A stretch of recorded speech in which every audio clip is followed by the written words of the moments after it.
ردغۃ الخبال، جہاں جہنمیوں کا خون و پیپ جمع ہوا ہے۔ تہمت جو ہے یہ حرام، بہت بڑا گناہ مسلمان پر تہمت، گناہ کبیرہ ہے، حرام ہے، جہنم میں لے جانے والا کام ہے۔ اللہ پاک تہمت لگانے والے کو یا والی ہو تو والی کو جہنم میں ردغۃ الخبال میں رکھے گا۔ ایک مقام ہے جہنم کا ردغۃ الخبال، جہاں جہنمیوں کا خون و پیپ جمع ہوتا ہے، اور اس وقت تک اس میں رکھے گا جب تک اس کی سزا پوری نہ ہو لے۔ تو اب یہاں تو روزانہ تہمتیں لگ رہی ہیں، اس نے اس لیے دوستی کی ہے، مالدار ہے نا، اس لیے خوش آمدیں کر رہا ہے، میں سب جانتا ہوں۔ اب یہ تہمت ہوئی، کنفرم معلوم ہے کہ واقعی ایسا کر رہا ہے، تب بھی غیبت ہوئی۔ غیبت کے مقابلے میں تہمت زیادہ خطرناک ہے۔ غیبت بھی گناہ، یہ بھی جہنم میں لے جانے والا کام ہے، تہمت اس سے بڑا گناہ ہے۔ تہمتیں اتنی لگ رہی ہیں، سیٹھ نوکر پہ لگاتا ہے، نوکر سیٹھ پہ لگاتا ہے تہمت، ماں بیٹی پر، بیٹی ماں پر، باپ بیٹے پر، بیٹا باپ پر، بھائی بھائی پر تہمتیں لگا رہے ہوتے ہیں، دوست ایک دوسرے پر، پڑوسیوں پر تہمتیں اتنی لگ رہی ہوتی، ان کو یہ نہیں پتا ہوتا کہ تہمت لگ رہی ہے۔ تہمت کوئی بہت بڑا پہاڑ نہیں ہے کہ جس کو کھود کے نکالی جاتی ہے بڑی مشکل سے، یہ ایک لفظ نکلا وہ تہمت ہو گئی، بعض وجہ بھی بلکہ اشارہ کیا وہ تہمت ہو گئی۔ یہ کہ تہمت بہت خراب چیز ہے، اس کی توبہ بھی بڑی تھوڑا دشوار ہے۔ ایک تو توبہ کرنی ہے اس کی، بہار رشید میں لکھا ہے کہ اس کو کہنا ہوگا جس پر تہمت لگائی اس کو کہ میں نے تجھ پر تہمت لگائی ہے، معاف کر دے۔ یہ منزل بہت کٹھن ہے معاشرے میں تہمت، اور اس کی وجہ سے جو تباہیاں مچی ہوئی ہیں، جو گھر کے گھر برباد ہو رہے ہیں، خدا کی پناہ دل میں بیٹھ جاتا ہے کہ بس یہ یوں ہے۔ تو میاں بیوی کے ایک دوسرے کے بیٹھ جاتا ہے نا جب دل میں، پھر نکلنا بہت مشکل ہوتا ہے۔ شیطان آخر کار دونوں میں جدائی کروا دیتا ہے۔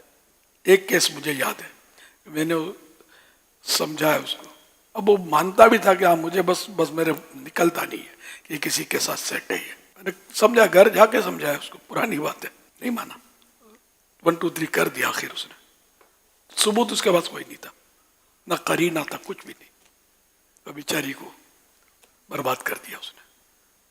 تو یہ ہے تہمت، ایسی چیز ہے، وہ شیطان نفس یہ سب پیچھے لگ جاتے ہیں، اور یہ مصیبتیں مردوں کی طرف سے زیادہ آتی ہیں کہ مرد کو ایک تھوڑا وہ ہوتا ہے نا، بھرم ہوتا ہے کہ میرا کیا ہے، میری کو لڑکیاں سو، واقعی مردوں کو جلدی مل جاتی ہیں، لڑکیاں بیٹھی بھی ہیں، بیٹیاں بیچاریاں، مطلب بیٹیوں کے ماں باپ پریشان ہوتے ہیں کیسے ہو، تو مرد کو تو مل جاتی ہے عام طور پہ، عورت تو پھر اس کو اگر متعلقہ ہو گئی پھر کون ہاتھ پکڑے بیچاری کا۔ اب یہ کون ان مظلوم خاندان کی تسلیم کرے کہ تہمت لگی تھی اور اس میں فارغ ہوئی ہے، یہ بیچاری بے قصور تھی، کون مانے گا؟ کون؟ کبھی عورت کی طرف سے بھی شوہر پر تہمت لگتی ہے، یہ نہیں خالی شوہر ہی لگاتا ہے، یہ بھی لگاتی ہے، تو یوں چل رہا ہوتا ہے نظام ان کا، گھر برباد ہو جاتے ہیں۔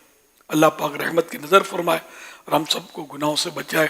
کبھی بھی کسی پر اللہ کرے ہم تہمت نہ لگائیں، ہم غیبت نہ کریں، جھوٹ نہ بولیں، دھوکہ نہ دیں، اچھے مسلمان بن کر زندگی گزاریں۔ اللہ کے پیارے پیارے سب سے آخری نبی صلی اللہ علیہ وسلم نے خواب میں دیکھے ہوئے کئی مناظر کا بیان فرما کر یہ بھی فرمایا کہ کچھ لوگوں کو زبانوں سے لٹکایا گیا تھا۔ میں نے جبریل امین علیہ السلام سے ان کے بارے میں پوچھا تو انہوں نے بتایا کہ یہ لوگوں پر بلا وجہ الزام گناہ لگانے والے ہیں۔